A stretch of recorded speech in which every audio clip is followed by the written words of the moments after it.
Hi everyone, मैं रोहन यादव आप सभी का एक बार फिर से अपने यूट्यूब चैनल पर स्वागत करता हूं।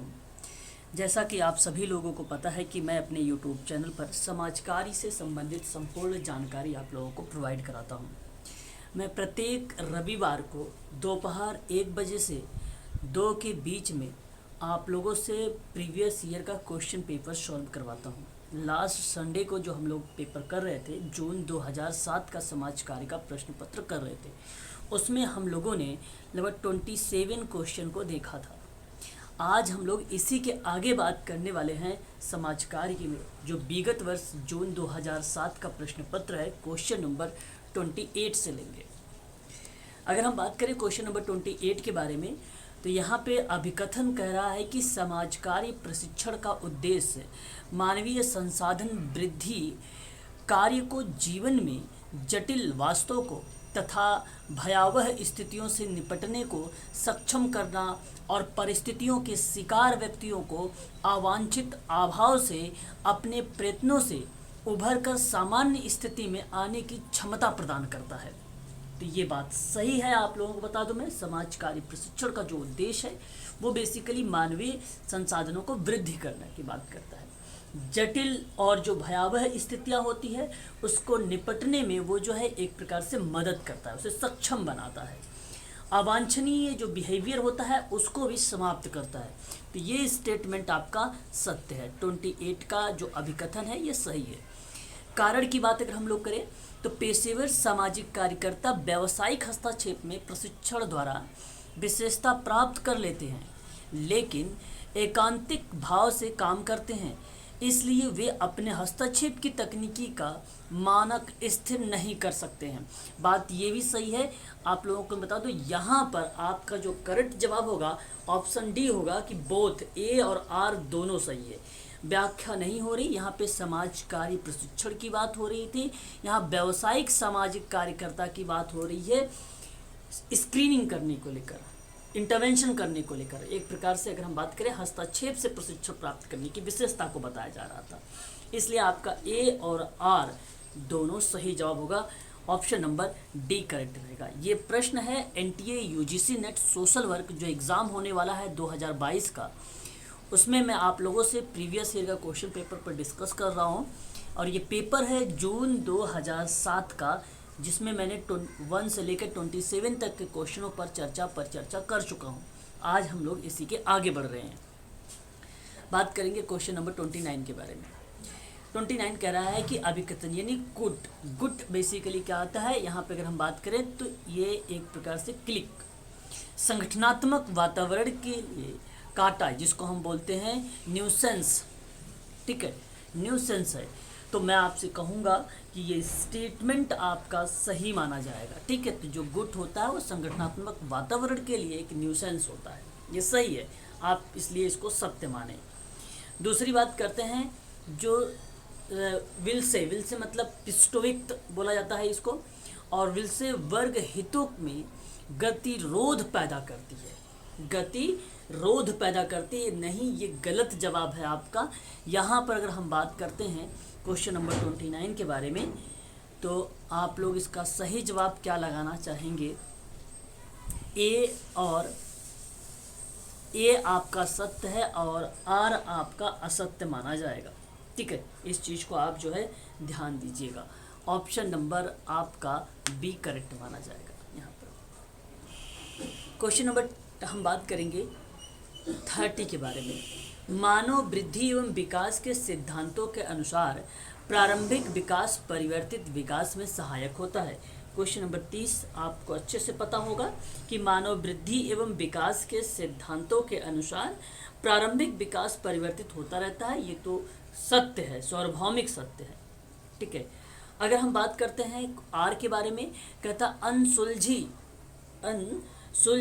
एडिपस, ठीक है, शैशवावस्था में भावात्मक अभाव का परिणाम माना जाता है। देखिए, आप लोगों को मैंने पढ़ाया भी है कि लैंगिक अवस्था में सिगमंड फ्रायड ने एक ओडिपस ग्रंथि की बात किया था और एक इन्होंने इलेक्ट्रा ग्रंथि के बारे में बात किया था। प्रश्न हमारे सामने है कि अनसुलझी एडिपस शैशवावस्था में भावात्मक या भावनात्मक अभाव का परिणाम होता है, ऐसा गलत जवाब है, ऐसा कुछ नहीं होता। ऑप्शन नंबर आपका यहाँ पे जो ए सही माना जाएगा और आर आपका गलत माना जाएगा, तो यहाँ पर ऑप्शन नंबर सी आपका सही माना जाएगा, इसको ध्यान रखिएगा।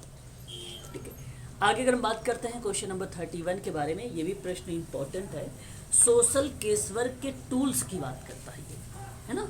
टूल्स में देखिए एक होम विजिट भी आता है, जिसको हम लोग होम विजिट आप ऐसे ही लिख सकते हैं, इंग्लिश में भी ऐसे ही लिखा हुआ है। ठीक है, और उसके बाद अगर हम बात करते हैं समराइजेशन के बारे में, ठीक है, तो समराइजेशन भी आपका जो है सोशल केसवर्क का एक प्रकार का टूल्स माना जाता है। रिकॉर्डिंग की बात करें तो सोशल केसवर्क का भी ये टूल्स माना जाता है। और इंटरव्यू की बात करें, इसको हम लोग बोलते हैं साक्षात्कार, ये भी माना जाता है। तो इसका जो सही जवाब होगा, आप ध्यान दीजिएगा आप सभी लोग, ऑप्शन आपका डी सही माना जाएगा। यानी यहाँ पर पहला, दूसरा, तीसरा सभी जो हैं सोशल केसवर्क के टूल्स माने जाएंगे। बात करते हैं क्वेश्चन नंबर 32 के बारे में। देखिए यहाँ पे अगर हम बात करते हैं, मैक्सेस पुरस्कार डैश को दिया गया है। ध्यान दीजिएगा आप सभी लोग, यहाँ पे मैक्सेस पुरस्कार डैश को दिया गया है। एक मणिभाई देसाई हैं ऑप्शन में। मणिभाई देसाई को 1982 में, ध्यान दीजिएगा 1982 में इनको जो है पब्लिक सर्विसेज के रूप में इनको जो है दिया गया था। ठीक है, और एक आपका बानो जहांगीर क्वाजी हैं, इन्हें 1593 में प्रोवाइड किया गया था। ठीक उसी प्रकार से जिस तरीके से पब्लिक सर्विसेज ये थे, और इन्हीं को भी रेमन पुरस्कार दिया गया था। द रेमन पुरस्कार मणिभाई देसाई को भी दिया गया है, बानू जी को भी दिया गया है रेमन पुरस्कार पब्लिक सर्विस के लिए। मेघा पाटेकर के बारे में अगर हम लोग बात करें, मेघा पाटेकर नर्मदा बचाओ आंदोलन से संबंधित है। ठीक है, तो इनको महात्मा फूले पुरस्कार से सम्मानित किया गया है मेघा पाटेकर को। तो मेघा पाटेकर का आप चाहे तो यहाँ पे मेंशन भी कर लीजिएगा, है ना। और आगे अगर हम बात करते हैं यहाँ पे किरण बेदी, तो ये गवर्नमेंट सर्विसेज हैं। ठीक है, तो इनकी ऐसी कोई भूमिका यहाँ पर अगर हम बात करें नहीं, इनको जो है किरण बेदी को गवर्नमेंट सर्विसेज है, इनको 1994 में, ठीक है, इनको 1994 में जो है रेमन पुरस्कार दिया गया था। ठीक है, तो मैक्सेसेस पुरस्कार जो है किरण बेदी, बानो जहांगीर का नाम और मणिभाई देसाई का नाम, इतनी चीज़ें आप याद रखिएगा। और इसमें एक विनोबा भावे हैं, 1958 में इनको दिया गया था। ये कम्युनिटी लीडरशिप की भूमिका निभाते थे। ठीक है, तो इनका भी नाम होना चाहिए था इसमें, है ना। तो यहाँ पे अगर हम बात करें तो ऑप्शन में आप देखिए जहाँ पर 1, 2, 4 लिखा होगा वही आपका सही होगा, ऑप्शन नंबर डी। ठीक है, तो पहला, तीसरा और एक मिनट, पहला तीसरा नहीं, पहला, दूसरा, चौथा, ऑप्शन नंबर बी आपका सही माना जाएगा। ऑप्शन नंबर आपका यहाँ पे बी वाला करेक्ट माना जाएगा। ठीक है, पहला, दूसरा, चौथा। ठीक है, याद रखिएगा, ये इंपॉर्टेंट सवाल है आप सभी के लिए। बात करते हैं क्वेश्चन नंबर नेक्स्ट को। 33 कहता है यथार्थीकरण और असंस्कृतिकरण, अंगीकरण और समाजीकरण, यह आपको बताना है सामाजिक प्रक्रिया को आइडेंटिफाई आपको करनी होगी। तो सामाजिक क्रिया जो होती है वो बेसिकली यथार्थीकरण होता है और वो सोशलाइजेशन होता है ना। तो यहाँ पे अगर मैं आपसे बात करूँ तो पहला और चौथा जहाँ पे दिख जाए वही ऑप्शन आपका सही हो जाएगा, ऑप्शन नंबर डी आपका सही मान लिया जाएगा। ठीक है, चलिए आगे बात कर लेते हैं। यहाँ पे क्वेश्चन नंबर 34 के बारे में कह रहा है कि निम्नलिखित में से कौन सामाजिक संस्थाएं हैं। ठीक है, तो सामाजिक संस्थाएं कौन कौन सी हैं। देखिए जाति तो नहीं होती है, इसको तो आप हटा दीजिए। परिवार होता है, सामाजिकरण होता है, शिक्षा होता है। तो मैं आपसे कहूँगा कि 2, 3, 4 जहाँ पे मिले उसको लगाइए, ऑप्शन नंबर बी में है और यही आपका सही माना जाएगा, सामाजिक संस्थाएं। तो मैं सामाजिक संस्थाएं अभी हाल ही में आप लोगों को पढ़ाया हूँ। ठीक है, इसको भी आप लोग जो है ध्यान दीजिएगा। बात करते हैं क्वेश्चन नंबर 35 के बारे में। 35 कह रहा है कि सही क्रम में आपको इसको दर्शाना है। ठीक है, तो आप ध्यान रखिएगा, सबसे पहले जो आता है वो आपका आता है ब्लॉक प्लेसमेंट आता है। ठीक है, ओरिएंटेशन विजिट नहीं आएगा, ओरिएंटेशन विजिट नहीं आएगा, इसलिए आप बी और सी को आप यहाँ से हटाइए। ठीक है, और इसके बाद आपके पास बचता है कंकरेंट फील्ड वर्क, ये भी नहीं आएगा। ब्लॉक प्लेसमेंट, ओरिएंटेशन और फिर कंकरेंट, है ना। यही ऑप्शन आपका सही माना जाएगा, ऑप्शन नंबर ए आपका सही माना जाएगा क्वेश्चन नंबर 35 का। ये MSW के जो स्टूडेंट होंगे वो अच्छे समझ पा रहे होंगे अभी, है ना। अभी जो लोग प्रैक्टिकल कर रहे होंगे, सही क्रम आपको दर्शाना है यहाँ पर। तो सही क्रम में अगर हम बात करें तो सबसे पहले लिसनिंग होना चाहिए। अब लिसनिंग का मतलब होता है श्रवण, ठीक है। फिर उसके बाद अभिकरण के उद्देश्य स्पष्ट होने चाहिए। फिर अभिग्रहण होना चाहिए, अभिग्रहण का मतलब होता है रिसीविंग। फिर प्रवेश सीट को भरना होता है, तो फिल द इनटेक सीट मतलब जो चीज़ें या डेटा आपको मिली है उसके संबंध में आपको भरना है, जो आपने सुना है अभी। तो इसलिए आपका ऑप्शन नंबर यहाँ पे बी वाला सही माना जाएगा। इस चीज़ को आप ध्यान रखिएगा, ये सही क्रम है, ये हर जगह, चाहे केस वर्क की बात हो या ग्रुप वर्क की बात हो या कम्युनिटी वर्क की बात हो, ये तीनों जगह पे लागू होता है ना। तो क्वेश्चन नंबर 36 का सही जवाब ऑप्शन नंबर बी माना जाएगा आपका। बात करते हैं सही क्रम। अभी मैं इसका जो है PDF आप लोगों के व्हाट्सएप ग्रुप और टेलीग्राम ग्रुप में दोनों में आपको यहाँ पे PDF में डाल दूंगा, ठीक है। तो ये आपको सही क्रम रखना है आपको। अध्ययन, निदान, उपचार, समाप्ति, समाप्ति, उपचार, निदान, अध्ययन, निदान, उपचार, अध्ययन, समाप्ति।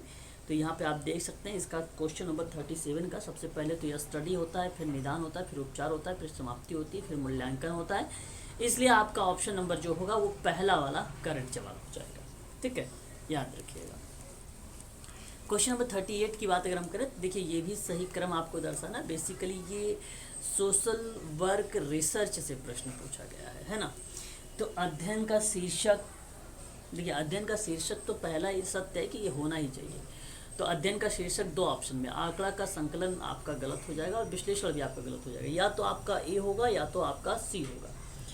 तो अगर हम बात करें अध्ययन का शीर्षक और फिर आंकड़े को कलेक्ट करना, आंकड़े को पहले विश्लेषण नहीं किया जाता है, ठीक है, पहले कलेक्ट किया जाता है फिर विश्लेषण किया जाता है, इसलिए ऑप्शन नंबर आपका सी माना जाएगा, ठीक है।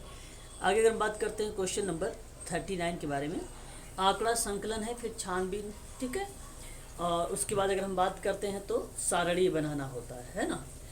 तो ये भी बेसिकली रिसर्च का ही एक प्रकार से प्रश्न है, ज़्यादातर क्रम से ही पूछा जाता है यहाँ पे रिसर्च में। तो आंकड़ा संकलन, सारणी बनाना, छानबीन, आपका ऑप्शन नंबर पहला सही, ठीक है। ऑप्शन नंबर पहला, सारणी बनाने से पहले आपकी छानबीन करते हैं, ठीक है, तथ्यों को निकालना, डेटा को लेना, फिर उसके बाद उसी के आधार पर सारणी को या टेबुलेशन के आधार पर उसको दर्शाना। तो इसलिए आपका ऑप्शन नंबर यहाँ पर जो होगा 39 का पहला वाला सही माना जाएगा।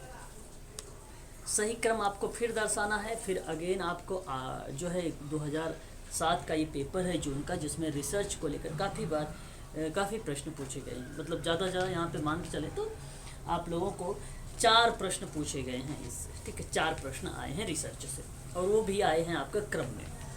तो अगर हम बात करते हैं यहाँ पे देखिए सारणी बनाना, फिर आंकड़ों को प्रविष्टि, फिर छानबीन, तो गलत हो गया आपका। सारणी बनाना सबसे लास्ट होता है ना। तो यहाँ पे देखिए सारणी बनाना या तो आपका बी होगा या तो आपका सी होगा, इस बात से आप सहमत रहना। तो सबसे पहले आंकड़ों को प्रविष्ट करोगे, फिर छानबीन करोगे, फिर आप टैबुलेशन करोगे। यहाँ पर ऑप्शन नंबर आपका जो होगा वो सी वाला सही माना जाएगा, इस चीज़ को आप ध्यान रखिएगा। क्वेश्चन नंबर अगर हम बात करते हैं 41 के बारे में, ये प्रश्न बहुत अच्छा है, आप लोगों को पता होना चाहिए। जो है जेम्स एडम्स के बारे में अगर हम बात करें हम सभी लोग, तो इनका मेथड्स ऑफ सोशल वर्क के अंतर्गत ये जाने जाते हैं, इस चीज़ को ध्यान रखिएगा। हार्लेट ट्रेकर के बारे में अगर हम लोग बात करें तो सोशल ग्रुप वर्क के अंतर्गत जाने जाते हैं। और MS गोरे की बात अगर हम लोग करते हैं तो ये सोशल डेवलपमेंट के बारे में जाने जाते हैं। और प्रॉब्लम सॉल्विंग मॉडल के बारे में बात अगर हम लोग करें तो ये H.H. पार्लियामेंट जो है जाने जाते हैं। तो मैं आप लोगों से कहूँगा कि इसका सही जवाब आप लगाइएगा ऑप्शन नंबर सी को, ठीक है। तो इस चीज़ से भी ध्यान रखिएगा, ये बहुत इंपॉर्टेंट सवाल है आप सभी के लिए। हो सकता है 2022 में ऐसे प्रश्न आप लोगों को देखने को मिल जाए। क्वेश्चन नंबर अगर हम बात करते हैं 42 के बारे में, याद रखिएगा जोहारी विंडो। जोहारी विंडो क्या होता है मैं आपको बता दूं, ये जेसफ लुफ्ट और हैरिंगटन डनहम सन 1955 में तकनीकी, भावात्मक और शारीरिक संबंधों को लोगों को समझने में मदद करता था। ये जोहारी विंडो है ना, जोहारी विंडो था ये। तो अब आपसे मैं कहूँगा कि ये बेसिकली किस संबंध में था ये, तो यह असुरक्षा से संबंधित था। जैसे जो हरी विंडो, ठीक है। ये टेक्निक वगैरह की यूज़ में जहाँ पे भावनात्मक शारीरिक संबंध को लोगों को समझने में मदद करता था, तो असुरक्षाओं से उसको जो है बेसिकली रिप्रेजेंट किया गया था। तो मैं आपसे कहूँगा कि ऑप्शन नंबर आप यहाँ पे जो है बी को अभी आप यहाँ पे लगाइएगा, ठीक है। यहाँ पे ए वाले को सेकंड वाले से मैच कराइएगा। बात करते हैं अगर हम प्रतिगमन, जिसको रिग्रेशन कहा जाता है, अहंकार के पीछे हटने में शामिल, जिसको है ना, तो बेसिकली ये किसको रिप्रेजेंट करेगा, तो मैं आपको बता दूं ये प्रतिरक्षा को रिप्रेजेंट करता है, क्योंकि रिग्रेशन ये सिगमंड फ्रायड की प्रतिरक्षा है ना, याद रखिएगा। यथार्थ के लिए जो है प्राश्चित, मतलब एटोनिमी की बात हो रही है। अच्छा प्रश्न है ये भी। ये दूसरों को ज्ञात लेकिन स्वयं को अज्ञात होने की बात बताता है, तो इसलिए आप यहाँ पे लगाइए 4 को। अंगूठा चूसने की अगर हम बात करते हैं तो ये आपका क्या कहलाता है, आतंकपूर्ण यथार्थ यानी थ्रेटिंग रिलेटिव कहलाता है। ये भी बेसिकली एक प्रकार से फ्रायड की ही रक्षा युक्तियाँ हैं, ठीक है। तो ये आप इससे मैच कर दीजिएगा। अब आप देखिए ऑप्शन नंबर ए को, ऑप्शन नंबर ए ही आपका सही हो जाएगा। पहले का दूसरा हो जाएगा, दूसरे का पहला हो जाएगा यहाँ पे, फिर तीसरे का चौथा हो जाएगा, फिर चौथे का तीसरा हो जाएगा, ठीक है। ऑप्शन नंबर आपका ए वाला करेक्ट जवाब हो जाएगा। आगे हम बात करते हैं क्वेश्चन नंबर 43 के बारे में। कह रहा है कि आपको युग में बताना है 43 में, यानी आपको मैच करना है।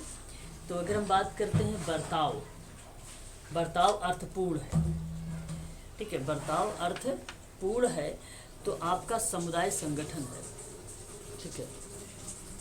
और विशिष्ट उद्देश्य की अगर हम बात करें तो ये आपका केस वर्क है। दायित्व के अगर हम सिद्धांत की बात करें तो समाज कल्याण प्रशासन का सिद्धांत माना था। उत्तरदायित्व का मैंने भी आप लोगों को समाज कल्याण प्रशासन यूनिट नंबर 6 चल रही है, में देखिएगा मैनेजमेंट के फ्यूल के मैंने सिद्धांत बताए, तो उसमें उत्तरदायित्व का सिद्धांत शामिल था। ये समाज कल्याण प्रशासन का है। वाह है अभिकर्ता यानी एजेंट का दृष्टिकोण गुड में होता है ना, तो ये चीज़ को आप ध्यान रखेंगे। इसलिए यहाँ पे सही जवाब हो जाएगा आपका ऑप्शन नंबर सी आपका सही माना जाएगा।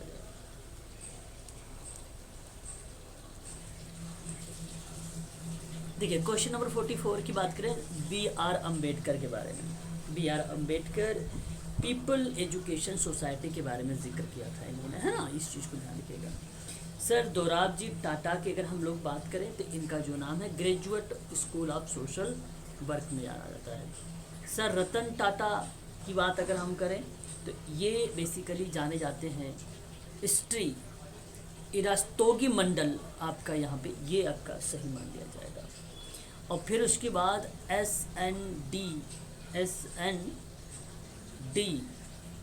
के बारे में अगर हम बात करें इनको लेकर तो ये बेसिकली वुमेन्स यूनिवर्सिटी में बेसिकली रिलेट करते हैं। तो इसका सही जवाब आप लोग जो है इसको मैच कर लीजिए। क्वेश्चन नंबर 44 का ऑप्शन नंबर पहला सही हो जाएगा यहाँ पे कोड, ठीक है, याद रखिएगा। क्वेश्चन नंबर 45 की बात कर लेते हैं अगर हम लोग कि सामुदायिक संगठन, ठीक है, सामुदायिक संगठन किसको रिप्रेजेंट करेगा, साक्षात्कार को रिप्रेजेंट करेगा, है ना। अगर आपको भी यहाँ पे कंफ्यूज हो रहे हैं तो अभी इसको छोड़ दीजिए। हम केस वर्क के ले लेते हैं। केस वर्क किसको रिप्रेजेंट करता है, केस वर्क रिप्रेजेंट करेगा कंसेप्चुअल को, ठीक है। एक प्रकार से अगर हम बात करें यहाँ पर कस्टाइजेशन के बारे में बात करें तो ये सोशल वर्क की बात करेगा। और ग्रुप वर्क प्रशासन की अगर हम लोग बात करें तो ये आपका कार्यक्रम और प्रोग्राम यानी मीडिया वगैरह को रिप्रेजेंट करता है। समाज कार्य प्रशासन की अगर हम लोग बात करते हैं, समाज कार्य प्रशासन ये ग्रुप वर्क का प्रशासन है, ये समाज कार्य का प्रशासन है। तो समाज कार्य का जो प्रशासन होगा वो संयोजन होगा, ये आपका सही माना जाएगा। और बचा आपका एक, तो ये जाहिर सी बात है कम्युनिटी ऑर्गेनाइजेशन मुलाकात यानी साक्षात्कार की बात करता है, ठीक है, ठीक है। इस चीज़ को आप ध्यान रखिएगा, ठीक है। ऑप्शन नंबर आपका कौन सा सही माना जाएगा, सेकंड वाला सही माना जाएगा, बी ऑप्शन आपका सही माना जाएगा। क्वेश्चन नंबर 46 की बात करें, सोशल केस वर्क या तकनीकी है जो 46 में, ये तकनीकी किसको रिप्रेजेंट करती है, ठीक है। तकनीकी के बारे में हम बात करते हैं तो ये व्यक्तिकरण को रिप्रेजेंट करेगा आपका, ठीक है। तो वहाँ पर आपका सही जवाब इंडिविजुअलाइजेशन पर आ जाएगा। और फिर उसके बाद सोशल ग्रुप वर्क की टेक्निक की बात अगर हम लोग करते हैं तो ये आपका कन्फ्रेटिजेशन के बारे में आपको रिप्रेजेंट करेगा, यहाँ पर आपका ये करेक्ट हो जाएगा। CO टेक्निक की बात करें, कम्युनिटी ऑर्गेनाइजेशन की टेक्निक की, तो ये बेसिकली कंसेप्ट, ठीक है, कॉन्सेप्टेशन को रिप्रेजेंट करेगा, जो आपका बेसिकली कहीं ना कहीं सक्रिय और चेतन की बात करता है, ठीक है, उसकी बात यहाँ पर देखने को मिलेगी। सार्वजनिक प्रशासन के सिद्धांत की अगर हम लोग बात करें तो ये आपका अधिकार को मैच करेगा, ठीक है। इसका सही जवाब ऑप्शन नंबर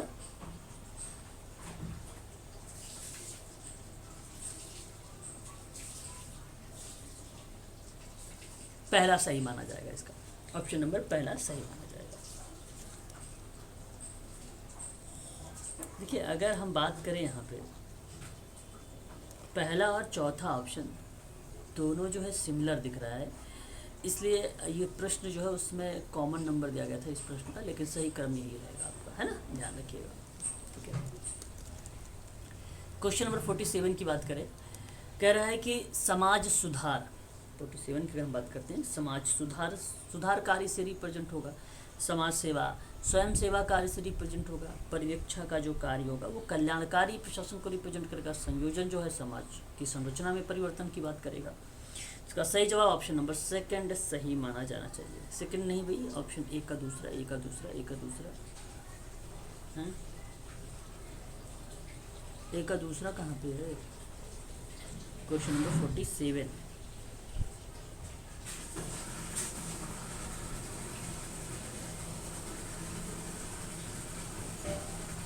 देखिए ए का दूसरा होगा, मैच करिए, बी का पहला होगा, सी का चौथा होगा और डी का तीसरा होगा। 1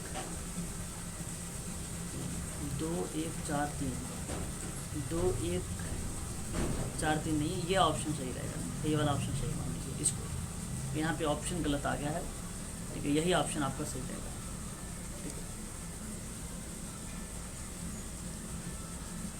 48 की बात कर लीजिए, कह रहा है कि नर्मदा बचाओ आंदोलन जो है मेघा पाटेकर का है। चिपको आंदोलन की अगर हम लोग बात करें 1973 या चमोली जिले उत्तर प्रदेश में शुरुआत की गई। 1970 में भी सुंदरलाल बहुगुणा, गोविंद सिंह रावत, चंडी प्रसाद और गौरा देवी। तो चिपको आंदोलन इनसे मैच कर लीजिए। सर्वोदय किसको रिप्रेजेंट करते? विनोबा भावे, कोशमपल्ली ग्राम से तेलंगाना, भूमि से संबंधित है।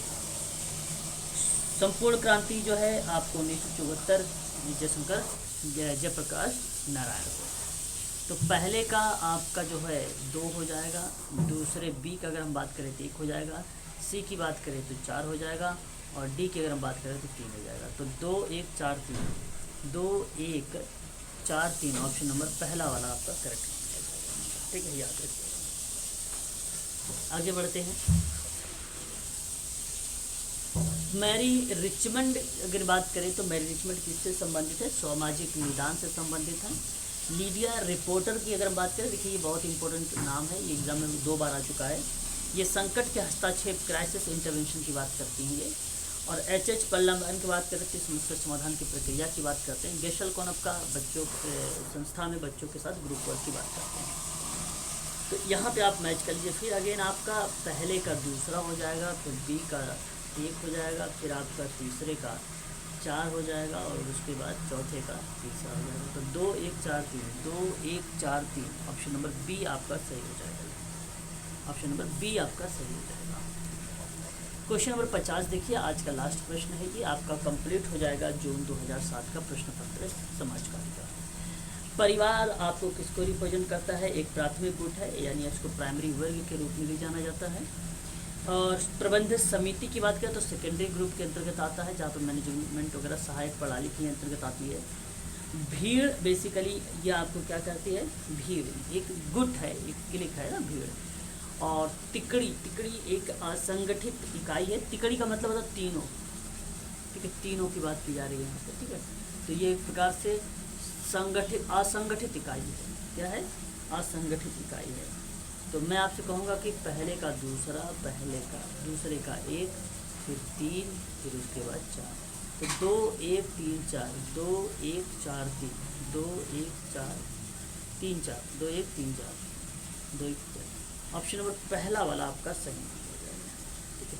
याद रखिएगा। तो ये था एनटीए यूजीसी नेट के संबंध में आप लोगों का जून 2007 का प्रीवियस ईयर का क्वेश्चन पेपर था। यदि आप समाज कार्य के संबंध में अन्य जानकारी लेना चाहते हैं तो 8506031308 पर आप संपर्क करके जानकारी प्राप्त कर सकते हैं समाज कार्य के बारे में, एनटीए यूजीसी नेट। और आज की जो क्लास होगी शाम 6 से 7 PM आप सबकी क्लास रहेगी, जिसमें यूनिट नंबर 2 चल रहा है। आज चलने वाला है सामाजिक स्तरीकरण।